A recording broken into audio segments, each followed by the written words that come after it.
essa declaração: esta é a minha Bíblia, eu sou o que ela diz que eu sou, eu tenho o que ela diz que eu tenho, e eu posso fazer o que ela diz que eu posso fazer. Hoje eu serei tocado pela palavra de Deus. Eu audaciosamente confesso que a minha mente está alerta, meu coração está receptivo, eu estou pronto para receber a incorruptível, a indestrutível, sempre viva semente da palavra de Deus. Eu nunca mais serei o mesmo, nunca, nunca, nunca, no nome de Jesus. Amém, graças a Deus. Pode se assentar, por favor. Aleluia. Romanos, capítulo de número 8. Romanos, capítulo 8. Quantos irmãos vão abrindo aí Romanos, capítulo 8, versículo 28. Quantos irmãos vão abrindo aí? Glória a Deus pela nossa festa de virada de ano, irmãos. Amém. Glória a Deus por esse culto. Glória a Deus, a atmosfera que Deus gerou nesse ambiente. Sabe, glória a Deus, glória a Deus. Fiquei muito feliz, a festa que nós fizemos aqui para o batismo. E eu fico muito feliz, cada batismo aqui é uma festa melhor do que a anterior. E se você não é batizado ainda, não é batizado, 2022, eu vou ter a honra aqui de realizar, ou eu ou um dos pastores da casa vai ter a honra aqui de batizar você. Posso ouvir um amém por isso ou não? Pastor, não sou batizado, eu vou te batizar, estou garantindo isso aqui para você na ousadia, eu vou te batizar. Eu vou te batizar. Os meninos aí mais novos aí, os teens, os adolescentes aí, antigamente os pais, irmãos, esperavam até 12 anos. Mas perceba que 12 anos é apenas uma referência para nós. Amém, irmãos? Amém? 12 é referência. Não quer dizer, tem que ser 12. Não tem que ser 12. Não tem que ser 12. Eu até acredito que os meninos de 10 hoje, 9 hoje, sabem muito mais do que eu sabia aos 12. Eu acredito muito nisso. Muito nisso, eu acredito muito nisso. Então não é que vai ter que, batiza lá, não. Se você perceber no teu filho que ele está inclinado a se batizar, então, por favor, não proíba o teu filho de se batizar, porque ele não tem ainda 12 anos. Chama o pastor e conversa. Amém? Nós batizamos aqui uma de 8 ou 9, acho 9. É 9? 9. 9 anos. Há 9 anos está aqui, não perde um culto, já é diaconisa Kids, já conhece a Bíblia, já pertence à célula de teens. Então não tem porquê eu reter a água de uma menina dessa. Estão entendendo, irmãos? Então eu senti de falar isso aqui quando vocês estão abrindo aí. Vamos fazer uma festa linda. Teremos pelo menos aí 3 a 4 batismos esse ano. E se você não é batizado, um dos seus filhos já tem aí uma maturidade para batizar, nós queremos então ter essa honra para a glória de Deus. Romanos 8, 28 diz assim: sabemos que todas as coisas cooperam para o bem daqueles que amam a Deus, daqueles que são chamados segundo o seu propósito. Sabemos que todas as coisas cooperam para o bem daqueles que amam a Deus, daqueles que são chamados segundo o seu propósito. Pai, fale conosco. A tua palavra é viva e eficaz, mais penetrante do que qualquer espada de 2 gumes, capaz de penetrar ao ponto de dividir a alma e o espírito, juntas e medulas, e discernir propósitos e pensamentos do coração. Que a tua palavra possa penetrar de uma maneira extraordinária em nós. Pai, em nome de Jesus, vai em nós em um lugar que só a tua palavra pode ir, só a tua palavra tem acesso em nós, um lugar em nós que muitas vezes nem nós conhecemos. Que a sua palavra penetre áreas da nossa vida que nós nem sabemos, porque ela tem esse poder, Pai. Faça isso, que haja uma revelação, abra nossa mente, abra nossa alma, o nosso espírito para receber da tua palavra, Pai. Em nome de Jesus, quem crê nisso, diga amém. Irmãos, eu fiquei com uma vontade muito grande de falar a mesma palavra do culto da virada, porque essa palavra é uma palavra para nós, ela nunca sai diferente, nunca sai igual. mas essa palavra, eu quero nortear a minha vida nessa palavra esse ano. Eu queria que você fizesse isso também. O apóstolo Paulo, ele vai usar esse princípio, um entendimento de uma cooperação de todas as coisas. Irmãos, nesse ano da vitória, eu disse isso, eu preciso ficar repetindo essas coisas. Nesse ano da vitória, no ano da vitória, nós falamos assim, viver um ano da vitória, irmãos. Olha que texto lindo, todas as coisas cooperam. Imagina nós vivemos uma vida onde as coisas cooperam para o nosso bem. Imagina você viver um ano onde as coisas cooperem para o teu bem. Imagina vivemos um ano onde as coisas cooperam, e aqui não são só as coisas, são todas as coisas, onde todas as coisas cooperem para o bem. E quando fala todas as coisas, são todas as coisas no sentido do quê? Coisas boas e coisas ruins. Tudo que acontecer vai de alguma forma cooperar para o teu bem. Coisas que você entende e compreende, coisas que você não entende e não compreende, coisas que você tem a resposta, coisas que Deus não vai te falar. Mas o Paulo está dizendo, todas as coisas cooperam para o bem.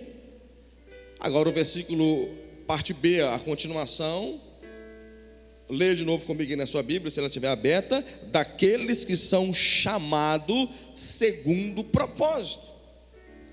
Então qual é a nossa meta para 2022? Está no centro da vontade de Deus. Qual que é a sua meta?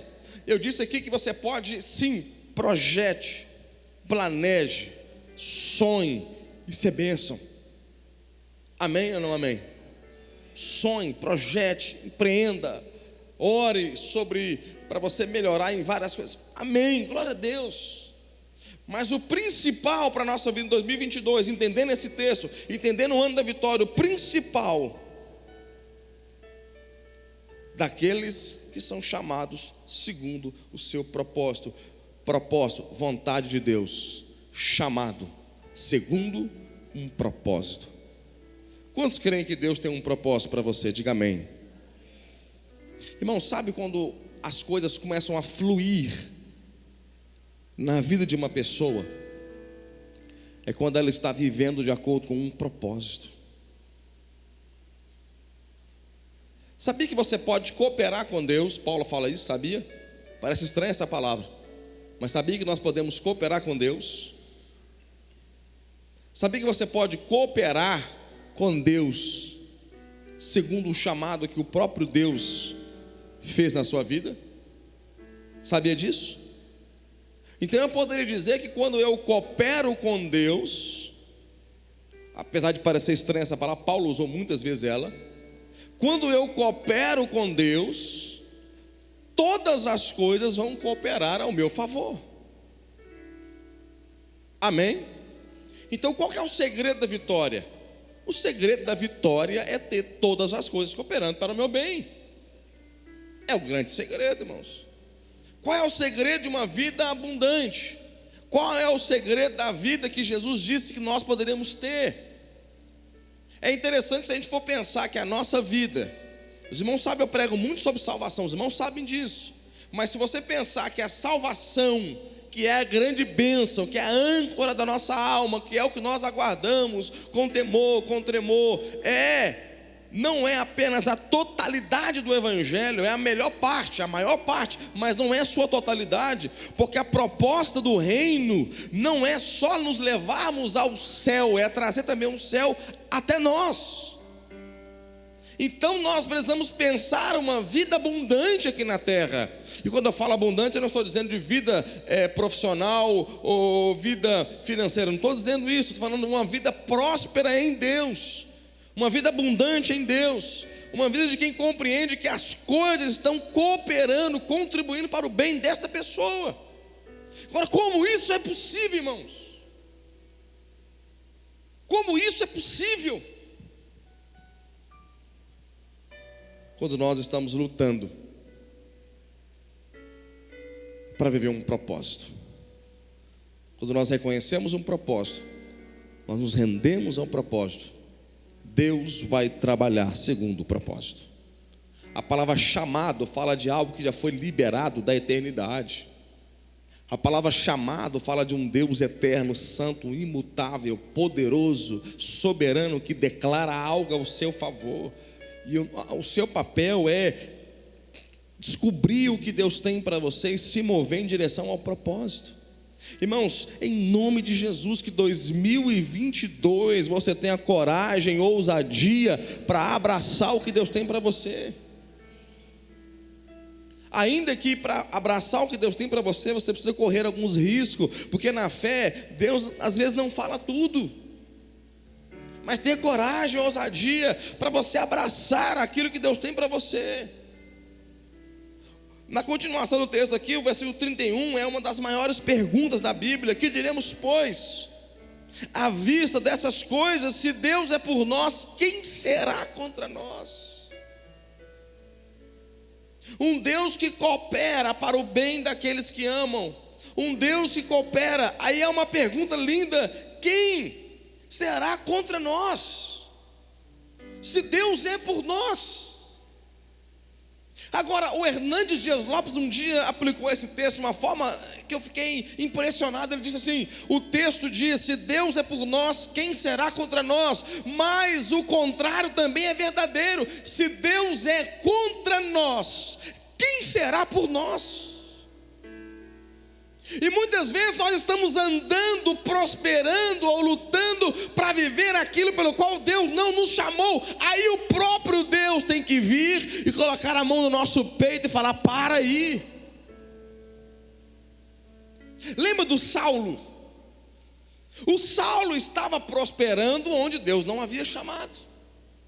O Saulo estava vivendo fora do chamado de Deus.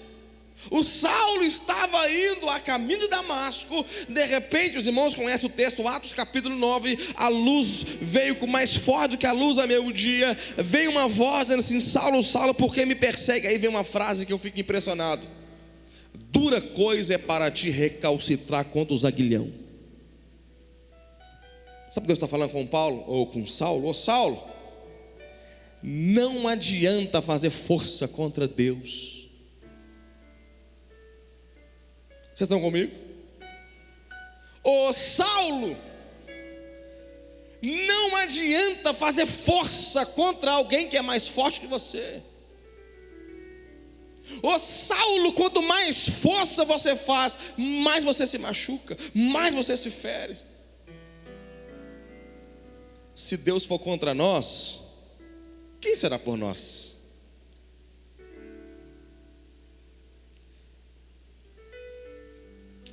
Traz Deus para perto. Eu não estou dizendo sobre presença no sentido de ser cristão. Eu estou dizendo de um favor, de um vento nas costas, como diz a linguagem do avião, de um vento de cauda que te empurra. Aleluia.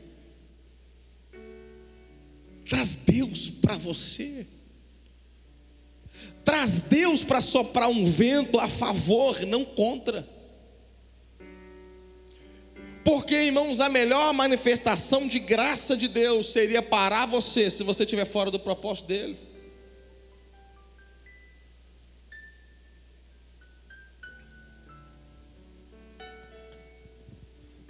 Todas as coisas cooperam para o bem daqueles que amam a Deus, e foi chamado segundo o seu propósito.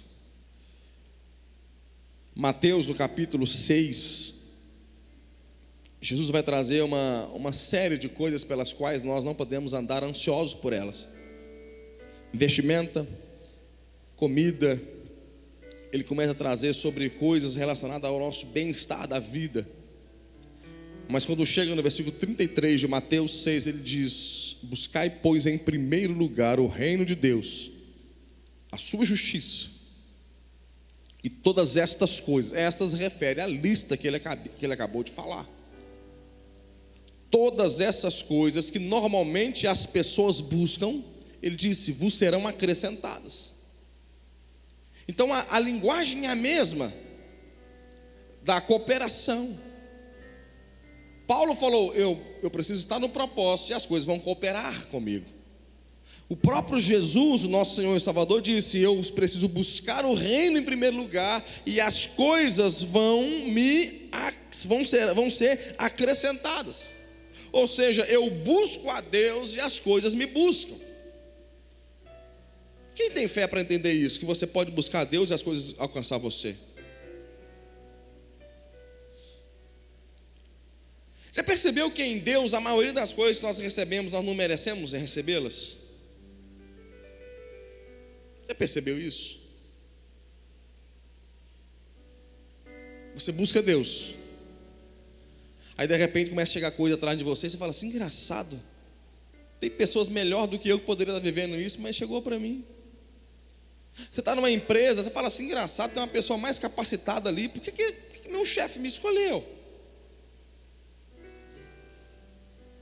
Você está buscando Deus, aí de repente chega uma promoção, tem pessoas mais capacitadas, melhor escolarizada, que tem uma diferença também grande em estudar e escolarizar. É uma diferença, não é a mensagem hoje, mas tem uma diferença gritante entre escolarizar e estudar. Mas enfim, pessoas mais escolarizadas que você, mais diploma, mais QI, né, o que indica, só que de repente seu nome é lembrado.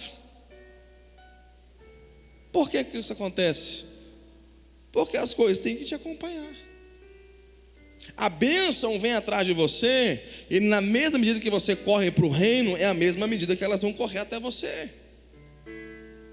Agora eu preciso ter fé no que a Bíblia diz para poder viver essas coisas. Se nós buscarmos o reino e a justiça do reino, as coisas serão acrescentadas. Agora entenda bem, só não será acrescentado à nossa vida aquilo que não contribui para o propósito. Amém? Salmo 23, o Senhor é o meu pastor e nada me faltará. No português os irmãos sabem que o nada pode ser tudo e o tudo pode ser nada. Agora, a ideia que Davi estava dizendo era: o Senhor é o meu pastor e eu não preciso de mais nada. Não é uma ideia que nada me faltará no sentido que terei tudo. É nada me faltará no sentido que não terei falta de nada, ainda que não tenha tudo. Amém? O Senhor é o meu pastor e eu sou suprido. O Senhor é o meu pastor e eu tenho suficiência nele. O Senhor é o meu pastor e por causa disso, ainda que eu não tenha tudo, eu tenho tudo porque eu tenho Ele. E tudo que contribui para o propósito é acrescentado a Davi. E Davi entendeu isso. Deixa eu terminar essa palavra. Lembra que nós falamos de José no culto da virada? Falamos de José. Eu queria falar um pouquinho sobre Davi aqui. Davi foi ungido a rei. Eu disse que quando nós estamos vivendo o propósito, até nas aparentes derrotas, nós vamos descobrir as grandes vitórias. Essa frase foi do pastor Drummond, mas isso veio no meu coração. Quando nós estamos no propósito, até nas derrotas, estão escondidas vitórias para nós, porque todas as coisas cooperam para o bem, inclusive as aparentes derrotas. Agora olha Davi, deixa eu falar do Davi aqui que entendeu essas coisas. Davi foi ungido rei, 1 Samuel 16, ele foi ungido rei, os irmãos lembram disso, amém? Deus escolheu Davi, não o homem, Deus escolheu Davi, Deus ungiu Davi. Só que Davi ainda era rei, sim ou não?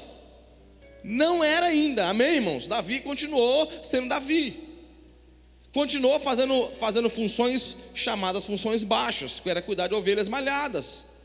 Lembra que Davi, quando foi lá à frente do exército, ele foi levar marmita para os irmãos, lembram disso? Os irmãos eram soldados, Davi era um menino, vai levar quentinha lá para os teus irmãos. Só que apareceu um gigante, que ninguém tinha coragem de enfrentar aquele gigante. Apareceu um Golias na frente de Israel. Aí o Davi vai enfrentar aquele gigante. Agora, os irmãos lembram qual era a recompensa de quem ganhasse daquele gigante, quem enfrentasse e vencesse aquele gigante? Os irmãos lembram? Era casar com a filha do rei. Um dos benefícios, casar com a filha do rei.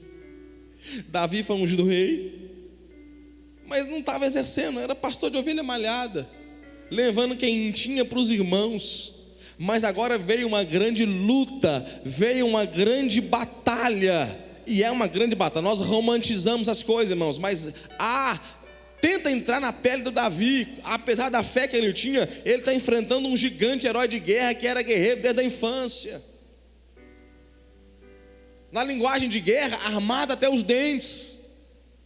Davi vai enfrentar essa grande batalha, mas qual é a recompensa? Vai casar com a filha do rei. Uma grande segunda bênção que não estava no script, mas Davi recebeu: notoriedade nacional. As mulheres cantaram para o rei: Saul matou milhares, Davi matou 10 milhares, Davi tornou um herói para a nação. Agora, irmãos, entenda, a grande batalha de Davi, a grande luta de Davi, estava empurrando Davi para o palácio real. Aleluia. A grande luta daquele homem, o grande desafio da vida de Davi, estava promovendo Davi a mais perto do trono, irmãos. Muitos de nós não gostamos de lutas. Eu também não gosto. Muitos de nós não gostamos de batalhas. Eu também não gosto. Mas precisamos ter o reconhecimento que quando nós entendemos o propósito, todas as coisas cooperam para o bem. Quanto maior o gigante que você mata no propósito, mais perto do palácio você está. Eu escutei uma palavra do Silas Malafaia há mais de 15 anos atrás. Essa palavra virou uma verdade para mim. Eu não largo ela, não larguei até hoje. O gigante, quando aparece, ele pode fazer duas coisas com você. A primeira, ele pode te matar. A segunda, ele vai te promover. Ou o gigante te mata, ou ele te coloca no trono. Agora, quando você entende que é propósito, aí que é a chave. Você não derruba os gigantes por você mesmo. Quando você está no nome do Senhor, no propósito do Senhor, você pode olhar para o gigante e falar assim: você vem a mim com espada, com escudo e lança, mas eu vou a ti em o nome do Senhor dos exércitos. Porque você entende que é propósito. Quando você entra numa batalha, e a batalha é pelo propósito, você já entrou com a vitória nas suas mãos. Todas as coisas cooperam para o bem daqueles que amam a Deus, daqueles que são chamados segundo o seu propósito. Eu não ia falar de José, mas deixa eu falar um pouco de José aqui, para, se ficar repetitivo para quem estava, escuta duas vezes. Para quem não estava, eu preciso falar de José. Pensa no José do Egito. Ele recebeu um chamado de Deus. Deus liberou uma palavra para aquele homem, dizendo assim: José, vou te fazer, deixa eu parafrasear aqui, contextualizar, vou te fazer grande, vai ser o maior da sua família, você vai ser grande, vou te dar autoridade, vou te levar em lugares altos. Recebeu um chamado. Aquele sonho aponta um chamado. Só que José recebeu aquele chamado, e eu fico pensando o dia, Gênesis 37, o dia que os seus irmãos pegaram José e lançaram numa cisterna. A cisterna estava vazia, jogaram num buraco. José jogado num buraco. A pergunta é uma derrota ou não? É uma derrota, ou pelo menos uma aparente derrota. Só que os irmãos arrancam José do buraco e vendem José para o Egito. Alguns historiadores dizem que um homem livre preferia morrer do que ser escravo. Então José tem de novo uma aparente derrota. Ele é vendido como escravo, derrota de novo. Só que aí o José está trabalhando lá na casa do Potifar. Os irmãos conhecem o texto. A mulher do Potifar tenta o José é inocente, ele foge, a capa fica, e o José vai parar na prisão injustamente. Então, da cisterna, ele vai para o Egito como escravo. Do Egito, não só bastar ser escravo, ele vai ser preso. Um escravo preso no Egito. Derrotas, derrota, derrota, derrota, derrota. Só que da prisão ele vai ao trono. Se você pegar o cronograma bíblico, Gênesis 37, depois Gênesis 39, depois Gênesis 41, versículo 41, se cumpre a palavra de Deus, porque José sai da prisão. Eu estou pulando algumas partes por causa do tempo. José sai da prisão, ele vai para o trono, vai governar, ao ponto do faraó olhar e falar assim: José, você, deixa eu usar uma linguagem popular aqui, você vai mandar em tudo, só não vai mandar em mim. Manda em tudo, só não manda em mim. Só que ainda no capítulo 41, o faraó fala assim: mas tem um porém, José. Se eu for fazer alguma coisa, eu vou pedir conselho para você. É até engraçado um negócio desse. O homem mais poderoso da sua época olha para o José, que era escravo, que estava preso, e fala assim: você vai mandar em tudo, só não vai mandar em mim. Mas se eu for fazer alguma coisa, eu vou perguntar para você. No final das contas, irmão, quem mandava era o José. No final das contas, a última palavra era do José. Está parecendo lá em casa, a Tula deixa eu achar que eu mando, mas no final das contas eu tenho que perguntar para ela.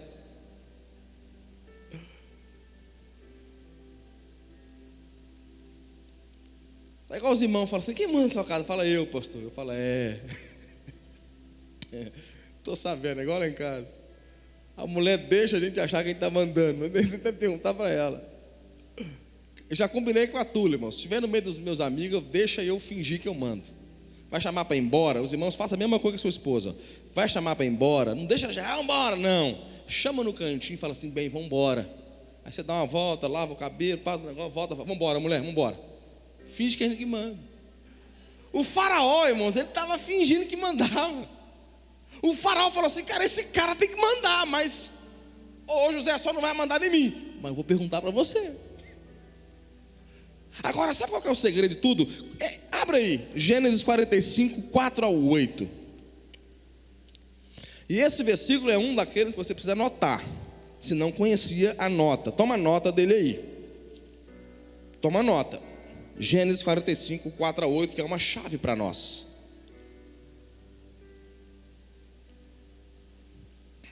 Aqui, José está conversando com os irmãos. Irmãos esses que jogaram na cisterna, que venderam como escravo. Humanamente teria arruinado a vida do José. Humanamente teria causado problema para o José. Teria acabado com o futuro do José. Teria acabado com os planos, juventude do José. Mas olha o entendimento do José. Versículo 40, Gênesis 45, versículo 4. Disse José a seus irmãos: agora chegai-vos a mim. E chegaram-se então. Eu sou José, vosso irmão, a quem vendestes para o Egito. Irmão, se eu sou os irmãos do José, já começava a tremer aqui agora. Agora olha o versículo 5.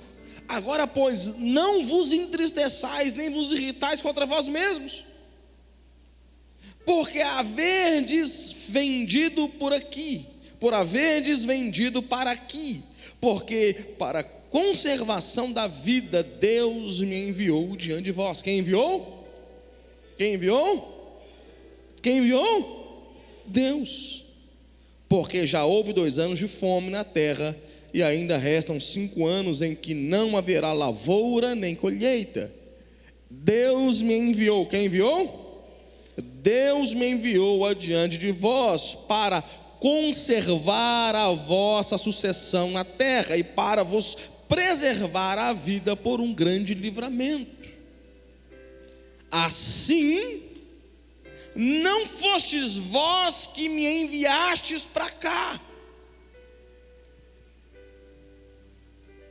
e sim Deus. que me pôs por pai de Faraó e senhor de toda a sua casa, e como governador em toda a terra do Egito. Irmão, isso é poderoso demais. Os irmãos de José haviam pegado José, lançado na cisterna, tirado da cisterna, vendido como escravo. Aí José foi para onde? No Egito.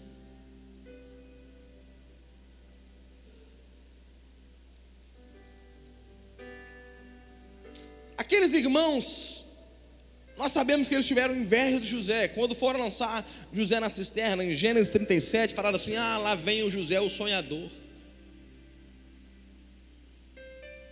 Uma perseguição baseada na inveja.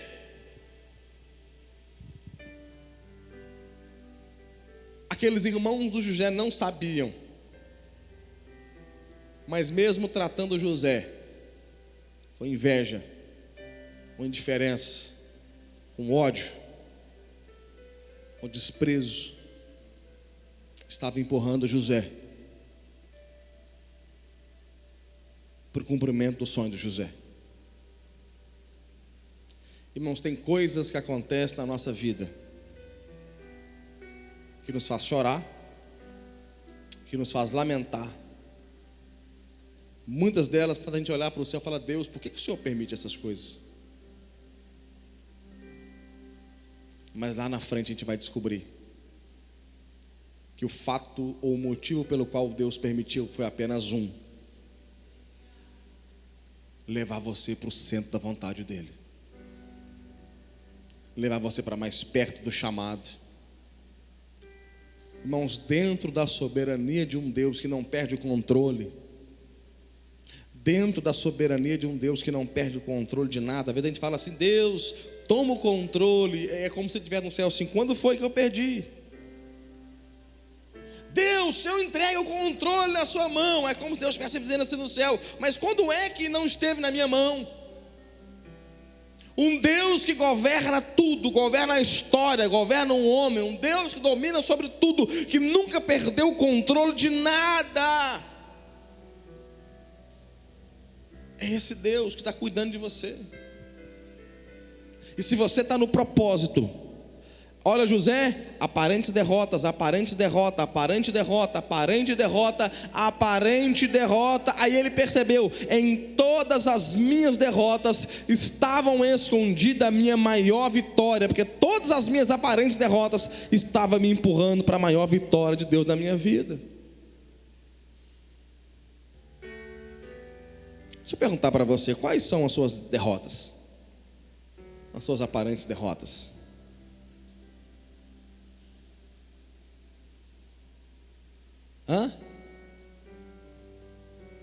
Quais são as suas aparentes derrotas?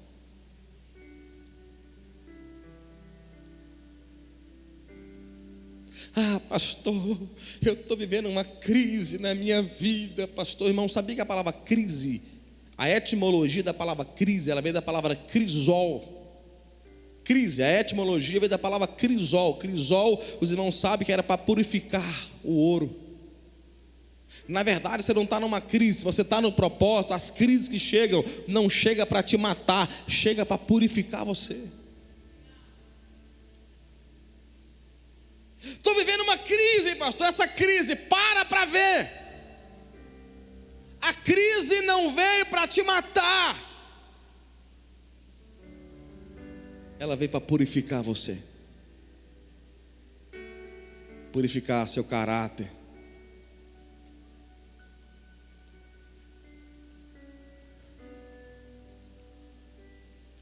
Esses dias eu estava vendo uma pesquisa, eu gosto muito de ver essas coisas, uma pesquisa sobre homens.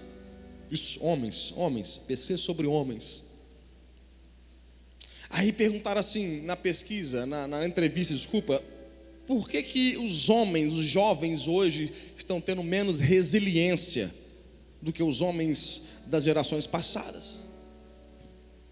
E chegaram à conclusão muito simples: os jovens hoje têm menos resiliência porque passam por menos, percebam, menos desafios e dificuldade da vida, mais conforto. Porque crise, dificuldade, ela é ruim, ninguém quer passar, mas toda vez que alguém enfrenta uma crise e chega do outro lado, no mínimo ela está mais forte, no mínimo está mais madura, no mínimo está mais saudável espiritualmente, no mínimo. Ela passa pelo deserto e ninguém passa pelo deserto e fica da mesma forma. Israel atravessou um deserto, irmãos, por 40 anos. Quando chegaram em Canaã, a fama de Israel se espalhou por toda a terra. Esse povo venceu um deserto. Sabe o que eles queriam dizer em outras palavras? Quem vence um deserto, vence qualquer coisa.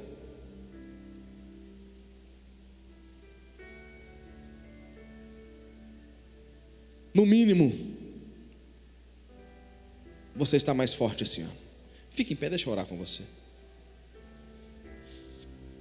Nós vimos o nosso vídeo, 2020, 2021, crises, sem precedentes. Pastor, eu entendo que eu estou no propósito de Deus. Tudo que aconteceu com você te empurrou, contribuiu para o propósito. Pastor, e quem morreu, pastor? E quem morreu, pastor? Boa pergunta. Pastor, e quem morreu, pastor?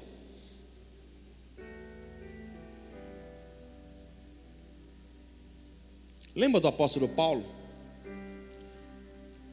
2 Timóteo 4, 6. Combati o bom combate,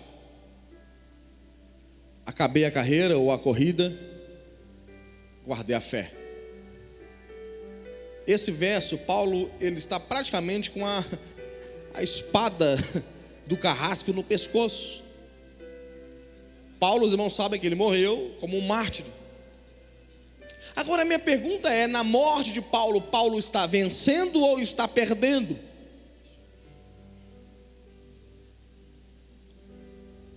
Para o Nero está vencendo Paulo. Para aquele carrasco romano, ele está vencendo Paulo. Se alguém estivesse assistindo, estaria vencendo Paulo.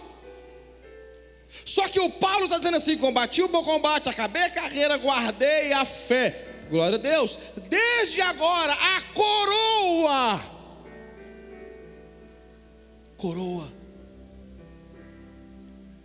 Eu estou indo morrer, mas vou receber coroa, vou receber prêmio. E prêmio não é para quem perde, prêmio é para quem ganha. Pastor, e quem morreu? Se morreu no propósito, não perdeu. É uma aparente derrota. Quem olhou para aquele caixão pensou: puxa vida, perdeu por Covid. Mas a coroa da vida, a coroa da justiça, porque Paulo disse: me aguarda não só a mim, mas a todos quantos amam a sua vinda. Se a gente anda irmãos, é loucura o Evangelho. O Evangelho é loucura, ele é loucura. Porque para quem anda no propósito até a morte, que é o maior sinal de derrota, se torna o maior sinal de vitória. Jesus na cruz do Calvário, ele morreu, e quando ele morreu, ele venceu a morte. Quem olhou para Jesus na cruz, balançou a cabeça e disse: perdeu, desce daí, você não tem poder para descer daí. Mas Jesus morreu na cruz, e enquanto ele morre, ele vence a morte. O maior sinal de derrota de Jesus se tornou no maior símbolo de vitória da humanidade. Jesus venceu a morte morrendo. Aí Paulo diz, 1 Coríntios 15, 58, onde está, ó morte, a sua vitória? Cadê a vitória da morte?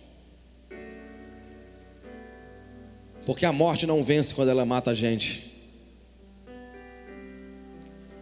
A loucura do Evangelho, o cristão no propósito, até quando morre, ganha.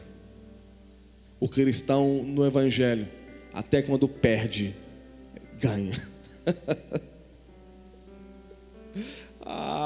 se a gente entender essas coisas, Jesus, o nosso cristianismo nunca mais vai ser o mesmo. Se prepara, irmãos, em nome de Jesus. Receba essa palavra no teu coração. Se prepara para viver um ano de vitória. E fique atento, fica com discernimento, porque em nome de Jesus, até nas suas aparentes percas será um ganho em nome de Jesus. Ah, Deus tirou uma pessoa de mim. Deus conhece aquela pessoa melhor do que você.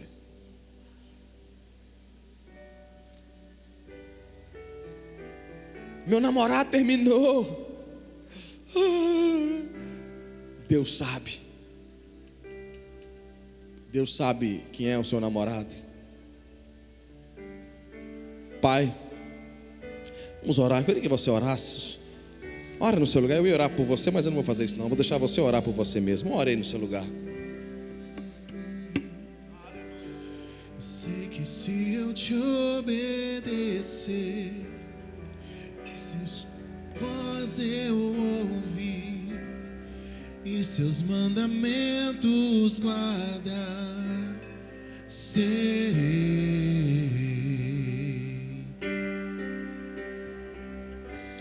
bendito por onde eu passar, as suas bênçãos vou receber, o seu favor vai me alcançar, eu sei,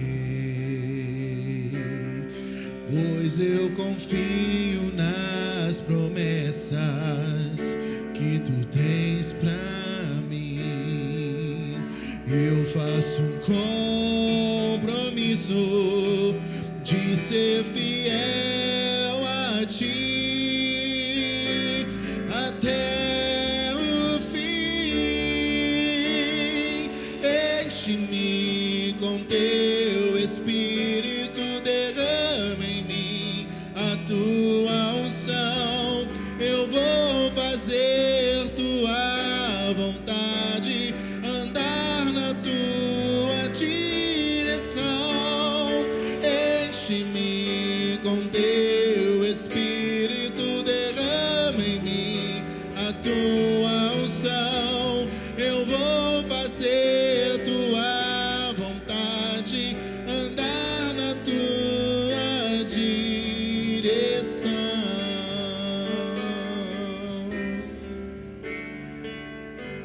Senhor Deus, eu posso apenas falar. Ainda que usando a Bíblia eu posso apenas falar. Mas o Senhor pode gerar essa palavra no coração de cada pessoa. Essa palavra pode ser um marco para esse ano. Buscar o propósito. Coloque o desejo de cada pessoa a buscar o Senhor como nunca buscou antes, a santificar como nunca santificou antes, a se separar como nunca separou antes para o Senhor, Pai, a ter coragem e ousadia para tomar decisões pelo reino, em nome de Jesus. Eu vou ensinar para vocês o que é uma cruz. O pastor Márcio ensinou muito isso para nós. Eu quero ensinar para você. Muitas pessoas confundem um fardo com cruz. Ela fala assim: pastor, meu marido é uma cruz. Não, não é cruz, ele pode ser um fardo. Cruz ele não é. Pastor, aquele filho que dá trabalho é minha cruz. Não é cruz, ele pode ser fardo. Cruz não. Cruz é quando a minha vontade, que é horizontal, cruza com a vontade de Deus, que é vertical. Eu opto pela vontade de Deus, então eu tenho uma cruz. Quando a sua vontade cruzar com a vontade de Deus, e você escolher a vontade de Deus, então você tem uma cruz. Qual é o segredo do propósito? Sempre que a sua vontade cruzar com a vontade de Deus, escolha a vontade de Deus, ainda que te doa, ainda que seja cruz, porque a vontade de Deus é sempre a melhor vontade.